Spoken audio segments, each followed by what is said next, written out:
So Cade, you and I have done quite a few projects together already, and we've got a few in the pipeline. Yep.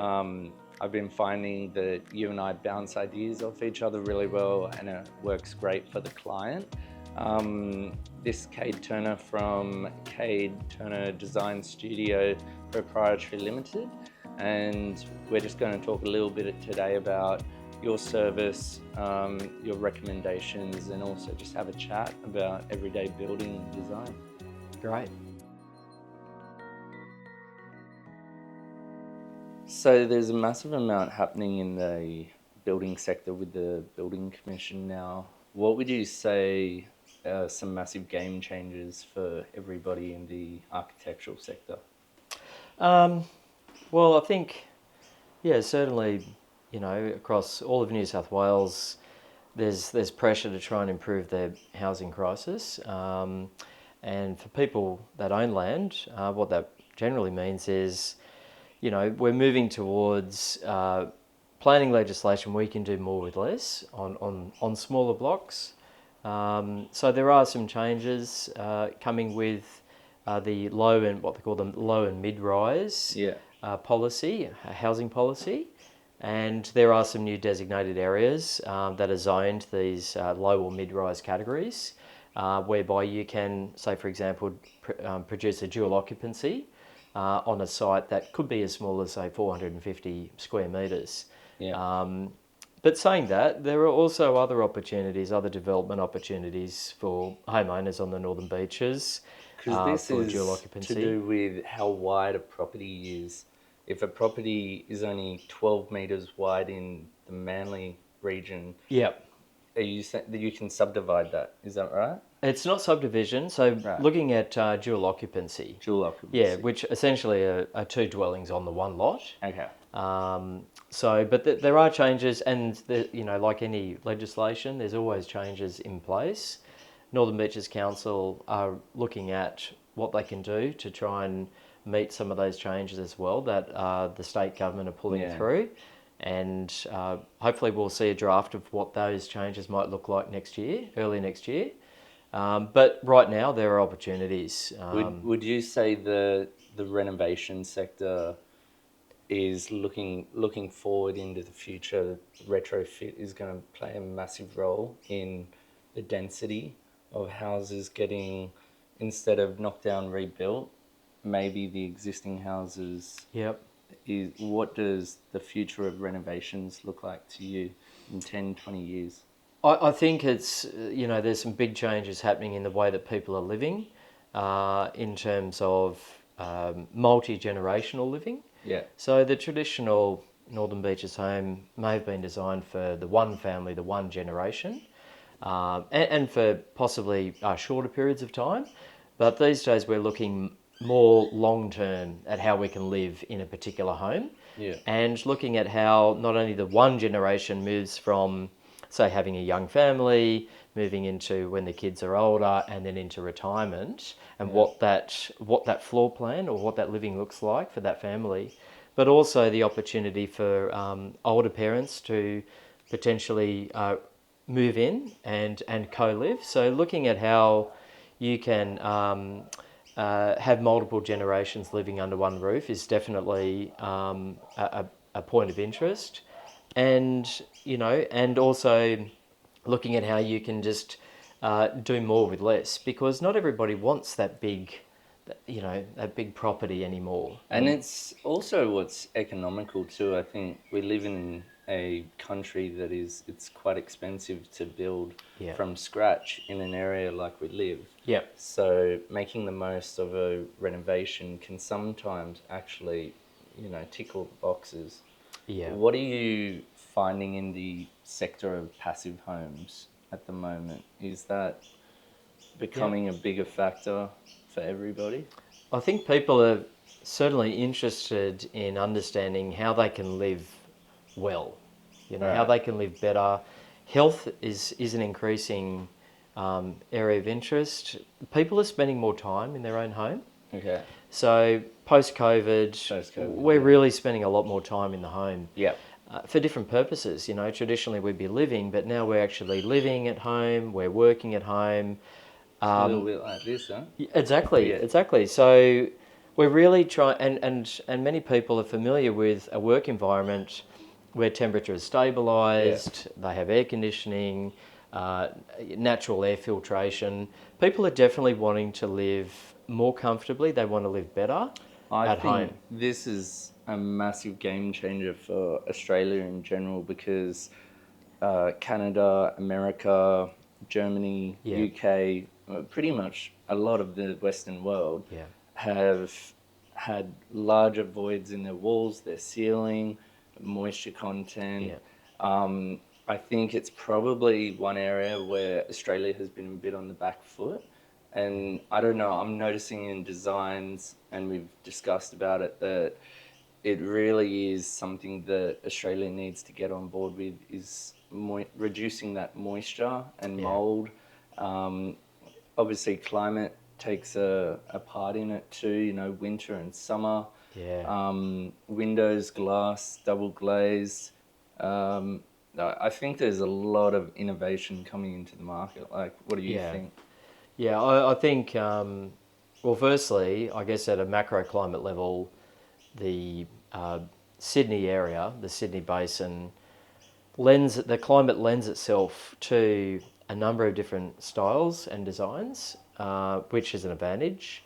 And then but then understanding that each site can have quite a unique and specific microclimate, Yeah, which could therefore mean there are greater chances of condensation, yeah, there are greater chances of mould, and in many cases there are less. So I think it's about understanding, firstly, the microclimate of a site, yeah. um, and then looking at, well, what are the appropriate, construction methods. So when we're looking at design, it's not just making the home look beautiful, but understanding how it can really naturally function Yeah. with what is available in the microclimate. We were just talking about that with light and openness. I actually really like how with your models you can tell how much light comes in on what day of the year Yep. with the windows. So do you have that extra window in a bedroom or a living Right. or extra skylight? Yep. And that's only touching the surface because that's Yep. light. But I like with some of this new innovative AI, but also your design equipment, you can kind of see really what it's going to be like to live in the home before it's even built. Yeah. I think AI does play a purpose in some of your design from what you were telling me. Like, Yeah, I think being able to model and show a client what how the place can feel, yeah, how not just how it looks like, but understanding how it can feel and how it can actually function, yeah, is a great thing. And we have all the technology, the software that can demonstrate how a place can really look, yeah. really feel, and then obviously exploring the passive, environmentally sustainable design principles as well. So looking at, Is that something you're working on at the moment? If like eco-friendly products in some yeah, of your yeah, designs? it's not just the products, it's just understanding and using the software to be able to accurately model. Yeah, For example, like you said, sunlight. We set the coordinates of a particular site into the modelling process, yeah, so we can truly understand the way the sun moves on at any minute on any day of the year. yeah. So we can, It's when game we're changer. designing glazing Yeah, and sun access, we want to obviously access sun in winter, but in summer we don't really want the sun penetrating our internal spaces. So that's just an example of how we use modelling to manage solar access. So we can really fine tune where windows sit, or any type of glazing or doors, and optimise the shading required for summer conditions. I think we've sort of just done that at our joint project Yep. in Bilgola, I Right, reckon. right. But that void through the attic, you were essentially going back to just the basic part of get as much light in the middle of the house Yep. as possible. Yeah. But that's where I was like, I can help, but sometimes like the architect can really just find that way of, That's right. yeah, and your software did that. Yeah. Yeah. Yeah. I was a little bit closed-minded about AI for a while and some of these innovative products, but I think you also helped me open up to it. It can be a good tool in a way. Like you were saying, it's more of a tool Yeah, and you can use it, which absolutely. is good. Yeah, Um, and it's understanding, you know, how AI can work for you, work for the client. It in many ways can make the process more efficient. And I certainly use AI in areas of the process to synthesize a lot of information. For example, legislation. So yeah, actually being able to synthesize the planning controls and legislation applicable for a particular site means I'm spending more time designing yeah. and less time doing the research. So, you know, AI can be, it's about understanding how you can use AI as a tool. Because there is quite a process from that first consultation with the builder, with the architect, to really when we get going with the Yeah, tools. yeah, You're really good at showing up on site, talking through, but I also feel you're really good at listening. The clients are essentially making their decisions, but you're giving them such good options as you go along. And I really noticed that in the last two projects or so, like just helping them go through because there's a lot of stuff. yeah, It's very overwhelming for a client. yeah, So yeah, you have yeah. really shown that you can sort of take them through the process with a lot of ease. Like, do you want to talk a bit about that and how you meet up with them? Yeah, I think ultimately, you know, whether you're a builder Yeah, or a designer or an engineer, we're all working towards the same objective, yeah, and the client, of course, and that is to get the client what it sounds like they're looking for, because they can't always visualize what yeah, they're after. So if you ask a client less direct questions around, rather than saying, would you like a window over there? How high do you want the sill?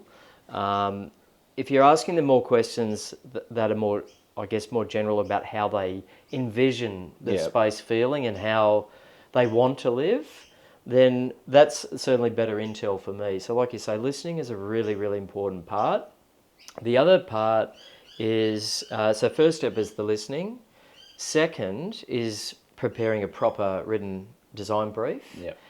which you then provide back to the client, and then they can hear what they've said through that brief.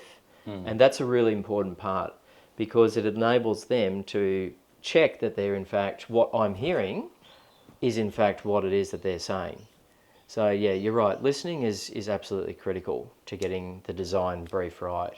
And I feel like in the past there've been builders that just go at it and architects that just go at it on what they think is right, but Yeah. they lose the way of the client because essentially by the end of the project you want not to have just delivered a good service, but you want them to love the home they live in. That's right. And I think for a while there, we found that some architects, they have these great visions for what they want, but is it what the consumer wants? Yeah. And I think the more that you interact with them like you do, Yeah. the more you find let's all stay on the one track. And I think Yeah. that's why using a recommended architect, a recommended engineer, Yeah. with the builder and the consumer, Yeah. all four of you on the same page, it kind of means that no one's going to go too off balance. Yeah. And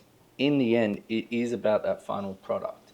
We all have a different role, but we all are sort of got the same goal That's right. to make them fall in love with their house at the end Yeah. of the job. Because we Yeah. won't be there. Once No. once the job's done, we won't be there anymore. So it's really about them and them loving their Yeah. house. Yeah, it's a process for many people. They haven't, like I said, they have an idea on. They can see in their mind how they envision their future state to be, and that is the objective for everybody. Yeah. We all need to align to that. So yeah, the design brief is important, and really listening to the client, and it's only through discussion with the client that Yeah. they themselves actually understand Yep. what are their real pain points, It's because the sometimes they don't even communication. know themselves. Yeah. So it is a process to first of all extract that from the client so that they can actually come to terms themselves with what are those real pain points. They have some ideas about what they want to do, but through the process they actually understand Yeah. there are potentially some other pain points that you need to address in the design. Well, one of the terminologies that you said that I really like is the non-negotiables, Yeah. because there are some things that the consumer will just want to say, no, I want this. I want my Yes. kitchen in this spot. Right. It's a Right. non-negotiable. Yeah. And I think they should be allowed to have some non-negotiables.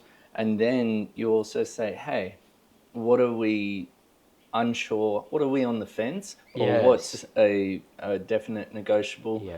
And it's not just about budget. It's Yeah. about design, that open-mindedness with a lot of the job. Yes. But then I think there's normally a couple of things where from the day you meet them, that's what they want. They want, And yeah. I think the builder and the architect being open to it, and the engineer making it happen. Yeah. I think the engineer and the builder have to make sure that it's not a roadblock, can't do it, Yeah. but it's we problem solve and say, okay, this is what they've decided they want.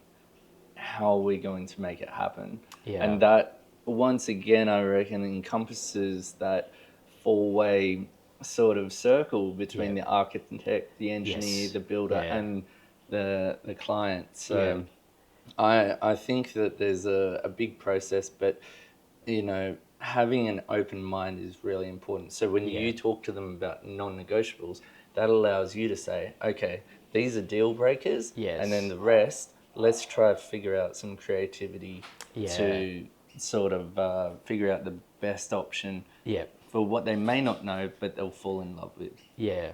Yeah. I particularly, if like you say, if the client has some very strong objectives they really want out of their Yeah. project, and they're on a limited budget.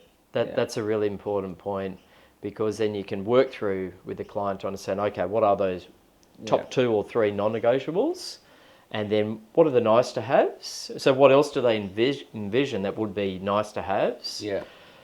And then there might even be some areas around where they don't actually have the answer, but they have a particular problem. Yeah. Or a pain point that they just can't. They've tried to resolve it, they just can't do it. And most people can't. Like, I think architects, and we might have learnt some stuff on the road as builders. Yeah. But it often does take an extremely creative sort of mind to figure out. And you do get design block as just general people. And that's where an architect, they don't really seem to get that. There's just always options. I've certainly learnt to appreciate architects a lot more than I used to, Yeah. Right. Something that I kind of do find really important, but is a bit hard at first to find from the client, is their job spend or their budget. Mm-hmm. Because you could be building them, the Taj Mahal or something extremely low budget if they don't let you know what they're working with. Yeah. So how do you find the best process of finding their job spend is so that you can get to work with creating what is practical? So I would say, upfront, some clients might have a figure in their head. So in some cases, the project budget may be arbitrary. There may be a range that a client has, and they might have an absolute ceiling of what they simply just can't go above. Yeah. So I think getting a guide of budget up front is actually really important, because it helps frame an approximate reference as a designer to what extent of work we really can tackle. Yeah. And then I think the budget can then refine itself once we get through the design brief and we get down into a bit more detail about those specific changes they would like to see. And that's goes with the non-negotiables. Yes, because absolutely. If they've got a job spend and they've got the Yes. non-negotiables, you can kind of start off, Yes. and this includes a ballpark, and you say, hey guys, these non-negotiables will be in that, and then we'll also itemize certain elements, Yep. like say an extra bathroom, or a patio out the back, Right. or whatever it may be. They go, this would be nice, but will it fall in your job spend, or will it be out of the bracket? Yes. And then you guys can see, maybe we can find a bit of extra money. That's right, Or maybe yeah. we can't. Yeah. And it could be Yeah. something maybe we draw, like you guys draw up, Yep. and then in a few years' time, they might also Yes. tackle that. Yeah. And And that happens at the design brief. Right at the Yeah. beginning, we kind of we draw out what at that point we see to be those imperatives that they really want to achieve. yeah, Just so that we're conscious of what those imperatives are, okay, or those non-negotiables, I Yeah. guess you could say. But through the process of the design, it enables them to understand, okay, so if we are going to have that walk-in robe in the bedroom, it wasn't actually originally a non-negotiable or a mandatory. yeah, But given the design, the estimate of that design, the construction estimate, we actually might have a little bit extra and we've decided that is now going to be a mandatory feature. So when we're moving through the design process, through each of the key phases, the first thing we do is review and update the design brief to make sure we're actually still aligned, because the client learns through the design process of what it is, and they're really just trying to get themselves into agreement with around what it is that they actually want to build. And that makes sense. Like we had a client that we went and saw, and they said we had an architect, and we said our job spend was $1 million, but the architect designed a house for $2 million. And that's when I went round and they told me about it, and I recommended you because I knew that they would stay, within the budget, and it's a big difference. Yes. And that's where I think making sure the architect kind of is thinking about the client from the very get-go. And it's the same with builders. Yes. A lot of building, there's problem solving during it. And you've got to find a way of saying, yes, that's what you and the architect want. Of course, there are going to come times where it is extremely difficult, or it may say, we can do it, but it's a lot more expensive. Yep. But I think we also have to have an open mind to, making sure we can make sure it happens, instead of saying, no, can't do it. Yeah, that's right. Because then they do end up with a job where they're living in a house and they go, I really wish that we could have made that work. Yeah. The engineer, the builder might have been able to problem solve something. Yeah. And that's why I think, it's important, like we do, we work together from the beginning. Yeah. Particularly on restricted budgets, because, we're not designing a sculpture. It's not a piece of art. We're designing a building that needs to function. So, it's important, I think, like we work together in terms of getting a construction estimate from the get-go, and having a preliminary budget estimate is important, because it guides me in terms of the level or the types of construction we might be considering through the design process. So whilst I've got two hands in the cloud, I've got 2 feet on the ground. That makes sense. In terms of making sure we're not drifting too far from the client's expectations around spend. Yeah. And then getting an estimate as soon as we have a first set of drawings, to get a quick check-in. So with you, Jake, is really key, because then we can, early on, we can then say, right, well, are we close to where we thought we'd be? Yeah. Or do we now realise, okay, and our budget is fixed, but the spend is currently sitting, say, 25% over our budget? Yeah. Then that informs me, and that's part of the update to the next phase in the design process, that we need to try and find out how we make that work in the design. I think it is quite a, confronting thing when you find out, oh, wow, the build's going to cost that much. Yeah. Because no one wants to hear the bad news. But I think if you get that bad news at the start Yeah. and say, look, your dream home is looking like it would cost this. Yeah. We want to do it, but is it applicable for your situation? Yeah. And I think if it's not, then you're really good at saying, okay, well, I'm going to do my best to try give you your dream home, but within this budget. Yeah. And coming back to we've obviously agreed, Yeah. are there non-negotiables? So therefore coming back to that brief and rechecking in with that to say, well, has it changed? And if not, well, we need to make sure we're addressing those mandatories. Yeah. And then if there is budget left over, then what will be the next, couple of things that we might look at? Well, and that's something I often ask a client. It doesn't matter so much. We do great quality regardless if they're there for 6 months or Yeah. if they're there for life, their forever home. Yep. But I do think it makes a difference for them the way that they want to live in a property. Yeah. Are they going to create a property that everyone would love, or are they creating a property that is theirs? And it goes down Yes. to the details. They might like dark, moody colors, but if Yeah. they're only going to be there for, say, 6 months or a year, Yeah. owning a property is arguably, for most Australians, their highest equity. Their Biggest investment. Biggest investment. That's Yeah, right. yeah. So it's a massive decision in the way that you use and create your biggest investment, because Yes. you've also got to think at some stage, well, hey, our biggest investment will go up for sale. Yes. And that's why I think you and I are aligned on the Yeah. page where we go, is it your forever home, your 10-year home, Yeah. or your 1-year home, or is it Yeah. an investment property Yeah. where other people will live in it?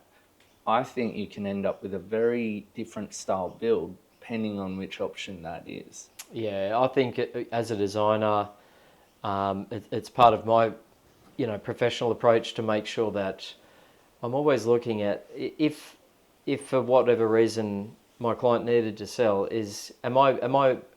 are we designing something that is Yeah. saleable, or is it very niche? And of course, the client might specify and have strong interests otherwise, but it will be remiss of me not to have that conversation throughout the design Yeah. process. And I'm always thinking about resale because, as we all know, times do change and circumstances can change on a dime for some people. So when we're looking at creating sustainable design, Yep. we are looking at the long term. And with whether or not that family is still there, we're looking at and saying, can this property go on? So the same as building, we make sure it's going to be still standing, Yeah. and the water problems, the structural Yeah. problems, we don't have to worry about it regardless who lives there. Yes. It's very similar. I guess kind of something that I don't understand as well as you is trends. Mm-hmm. How do you sort of separate a trend that people are going to be extremely happy with long term, Yep. or a trend that may expire long term, like if they stay in the house? Yes. Is this something that you touch base where you say, hey, it'll be on trend for about a year, or You'd hope to it'll get more. be, You'd hope to get a little bit more. you know what I than a year. mean? So what would you have to say about trends and people's choices? Yeah, look, it's the best way that I like to work with clients through what they envisage in terms of their aesthetic Yeah. is through images. So generally, we work on a mood board. We have a collaborative mood board. Yep. And it's often a really exciting point because at the start of the project for the client, they can start to populate. Sometimes it's very hard to explain what you like as a client, and it's hard to understand as a designer. But one of the great methods we have is to talk through images. Are we talking like Pinterest and Instagram? Yeah, that's Yeah, right. yeah. That's right. So, and generally, people that are looking to remodel their home, they've already had a look at something else they like. They already have a bit of a reference point. Yeah.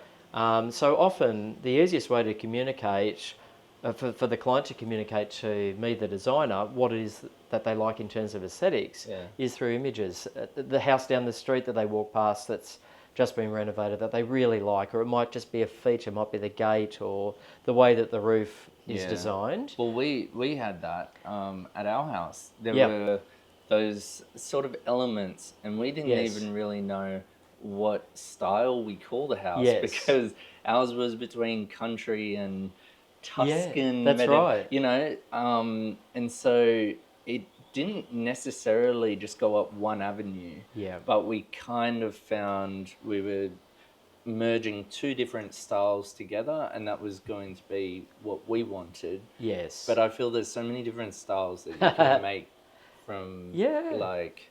Yeah, and there are, and styles evolve, right? And styles evolve by, like any other genre, by taking pieces that are hallmark to one other style and taking pieces that are hallmark to another style and combining them. And once that happens often enough, it actually creates a brand new personality or a brand new style. It does. So, you know, I think one or two styles, I guess, that are, I guess you could say, emerging, popular, entering popular, would be the modern coastal. Yeah. That's with the triangular front. Yeah, and some vertical slatting. So you've got Hamptons, and I think we all know what Hamptons look like. Well, Hamptons started fresh, but now it's getting quite mature. It is. So modern coastal is one example, and there's another style called Japandi. And Japandi is the Japanese architectural influence that's coming into Australian architecture. And there are, if you look at Japandi, the Japanese influence, and modern coastal, there are crossover elements between those two that enable you to even bring those two current trends together as well. Okay. So it's forever changing. I think the most important thing is to ask your client to show you images of things that they like and things that they would like to see in their own home. And I think something that's you've got to remember is that if you have, say, a house that is 90% up one avenue, and then there's, 10% like, you have an old heritage house with a Merbau balcony, and it just doesn't suit, right? Like some people, they just settle. I think trying to say, hey, let's work with what we've got, do it really nicely, or, start fresh and do it. But have you seen those houses where people have 5 different sorts of styles? And it's not easy to the eye because you're kind of like, oh, what? So we're, Indonesian there, but then now we're over, got a Australian country, I mean, I think a lot of people extend and do various stages of renovations, and it often happens through change of ownership of properties from one owner to the next, and we tend to get a new imprint of the new family on a home one step at a time in some cases, and the actual home loses its sense of identity. It does, because it's almost got a multiple personality, and I think that's where I've learned, and I've been saying to so many people over the last few years, I go, that extra money to an architect will actually, because it's your largest investment for most people that they'll have, isn't it worth that little bit of extra money just getting the design and even the details at the end right? Because when you do sell, that equity will go from here up to there because you've done it right. Whereas you try to do it yourself, sometimes it can just really take a property almost down. Absolutely. Like, people buy on emotional value, Yeah. an emotional connection to a property. In terms of correcting a building that has unfortunately lost its sense of identity, in many cases, for a designer, can be quite an easy task. So, and I guess that's one of the advantages of using a building designer is that we certainly look at the architectural style of a place, and in some cases the design solution to try and cohesively pull all of that together Yeah. can be easier and less expensive than what you might realise. Yeah. So, yeah, and certainly when you're undergoing a major renovation of a home, you know, you really want to bring that home up into the modern era. Well, that's right, because you don't just have a one package where it start from fresh, do it all the way to the end. You also, as part of your service, is like, hey, I can give you some renders so Yeah. you can get an idea. You don't need to redo the whole house, Yes. but I'm willing to come, I'll have a look, I'll give some renders of what it will like with that wall out of the way, Right. or with that new hallway here or Yeah. whatnot. And I think that visual, you know, just makes so much difference, because a lot of people, they do go at it and they come in, they buy a house or something, and then just go, that wall's gone, we do that. Yeah. And then when it's done, it's like, oh, we didn't really think about that, did we? You know, Yeah, like, yeah. just that bit of extra time, that bit of extra communication with a creative. Yeah. I mean, they can always talk to the builder, because we've seen what's gone wrong, what's gone well in the past. So you can give advice, but sometimes that extra creativity really does pay off. So that's why for most of our jobs, I do recommend you come around, have a look, get some ideas, and just a consultation, right? Because Yeah, you absolutely, are a yeah. free consultation Yeah. for the first visit, Yeah. just to have a chat. I mean, Yeah, it absolutely. doesn't hurt at all. Yeah, and working together as a team is great from a client's perspective, because they know that you've already got a team, you know, a collaborative team, you know, the designer, the builder, the engineer, Yeah. all talking together early on. Yeah. So the design, even from the get-go, is being discussed on all of those fronts, which is only going to make the rest of the process more streamlined further down the track. You don't have to design a big banana and then go back because the builder and the architect say, It's hey, not possible. the back half of the house, you know, Yeah. so, yeah. Yeah, so I you have to have a completely practical mindset, and you know, as a designer, I like to think of myself as being, you know, both a creative but highly practical, Yeah. and having a strong understanding of construction. Yeah. But then also checking that with, like you, Jake, to understand, well, this is what we're thinking. What's your thoughts? What's your input in terms of how we go about constructing? Is there a better way to construct A better this? way, yeah. Which is going to be more affordable to the client, but still hit what they were after. Yeah, I think we've nailed it on the head. Everyone communicating same page. Yep. And from the start, Team effort. not getting well into the tooth and then just being able to find, hey guys, we have to go back to square one. That's right. Because we've already communicated it. Yeah.